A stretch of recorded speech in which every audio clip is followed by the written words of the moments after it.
Hey, what's up, everybody? This is Mr. Clutch back here on the Mr. Clutch Sportscast. So today, along with NFL Sunday,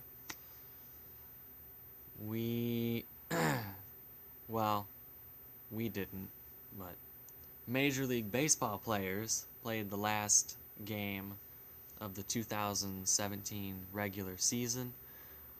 Um, if you know about the playoff structure, 20 teams will go home, cry themselves to sleep for the next 2-3 months, and then go back to trying to figure out how to be better. While the other 10 teams over here are going to October. And if you know what that means, you are in the baseball lingo. If not, if you don't know what that means, it just basically means that they're going to the playoffs. So the two, let me give you the top three seeds of the American League and National League. With the best record in all of baseball, the Los Angeles Dodgers come in with the number 1 seed and the National League West title. So they get home field advantage throughout the playoffs, or throughout the National League playoffs anyway. The Washington Nationals come in at the number 2 seed. They won the National League East in like the middle of August. So that was a really not competitive division.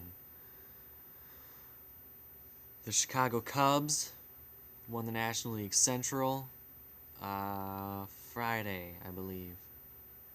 It was either Friday or yesterday. No, it was Friday. Okay. No, it was Saturday. I'm stupid. So yeah. Those are the three National League top 3 seeds. The American League, coming in with the second best record in all of baseball, best record in the American League, so they get home field advantage throughout the American League playoffs, are the Cleveland Indians. They captured the National League Central title. Had a gap in my mind for a second. At the number 2 seed with the third best record in all of baseball, second in the American League, which is just a game removed from the Indians. The Houston Astros, they got the American League West title. And then for the East, that was the division missing, the Boston Red Sox for the second or third straight year have the American League East title, and they have the number 3 seed. But there are 5 teams in each league who go to the playoffs, American and National.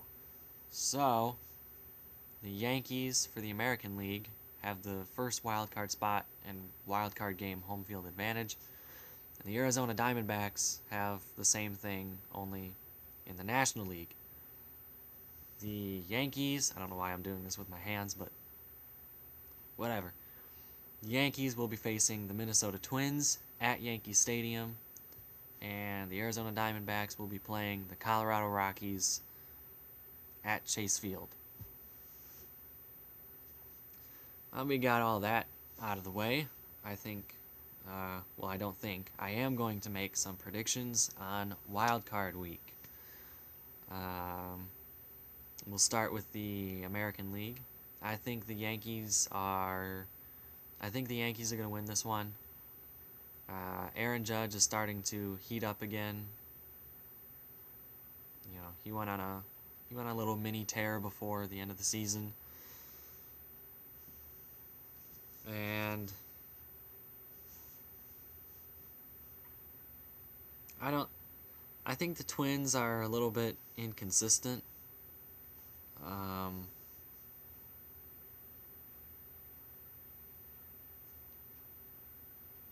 Yeah, I don't see how the Yankees lose in this situation, whether you put Masahiro Tanaka or Luis Severino on the mound. Who do the Twins have to give them depth in games? Erwin Santana. Kyle Gibson, maybe. And they're relatively inconsistent. So, Masahiro Tanaka is 2, but he's been better of late. And then Luis Severino, he's been pretty good this year, so I don't. And with the Yankees bullpen the way that it is, I don't see how the Yankees lose in this scenario. So that would mean, if the Yankees did win, that they would go on to face the Cleveland Indians during the American League Divisional Series. On to the National League, Diamondbacks versus the Rockies. I think the D-backs are going to win this one. I think this has the potential to be a tight game, a pretty interesting game. I don't think that, the numbers show that the Diamondbacks are not easy to beat at home. And Zach Greinke, the Diamondbacks starter for this year's 2017 National League wildcard game, has been essentially unbeatable at home. So I expect him to be in that form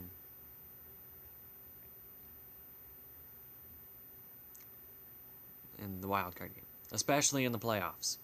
I mean, it's a one and done scenario, so you know that both teams are going to give their all. I just think Zach Greinke is going to get the best of them. I think if Paul Goldschmidt for the Arizona Diamondbacks and JD Martinez can, kind of spark that offense, I think they can go off and have a big game. I think the Rockies,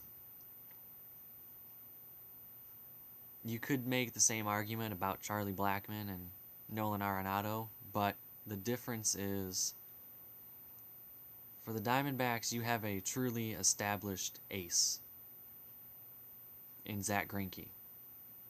In Colorado, I think you might have an ace in the making with Kyle Freeland, but outside of that, I mean, John Gray is maybe the closest guy you have to that. Chad Bettis, you maybe could make the argument that he's your ace right now. I honestly don't know, but if you had a truly great ace on the Rockies, this game would be really hard to decide. But I think because Zach Greinke at home, against the Rockies starting pitcher, I don't remember who they said it was going to be, but it wasn't Zach Greinke, and it was not a dominant ace. So I'm picking D-backs. But I will throw this in there right now. If the Rockies win, I don't think it'll be off of Zach Greinke. I think it'll be off of the D-backs bullpen. I think the D-backs bullpen is good, but not great. I mean, Fernando Rodney is, in his 30s now? And sure, he's still got it, but how much does he have left in the tank against a team that you've played, I think, 25 times in a season? So, yeah, I'm picking D-backs, but if the Rockies can keep it within 2 or 3, roughly, maybe 4, I wouldn't hold your breath on that, though. If they can keep it within 1 going into the 8th and Zach Greinke's gone, there's a fairly good chance that the Rockies could at least tie it and push it into extras, if not win it. But I think the D-backs are going to do enough to make it to the point where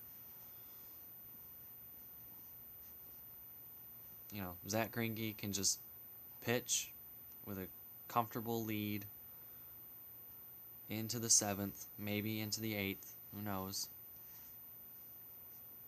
And then that'll be that.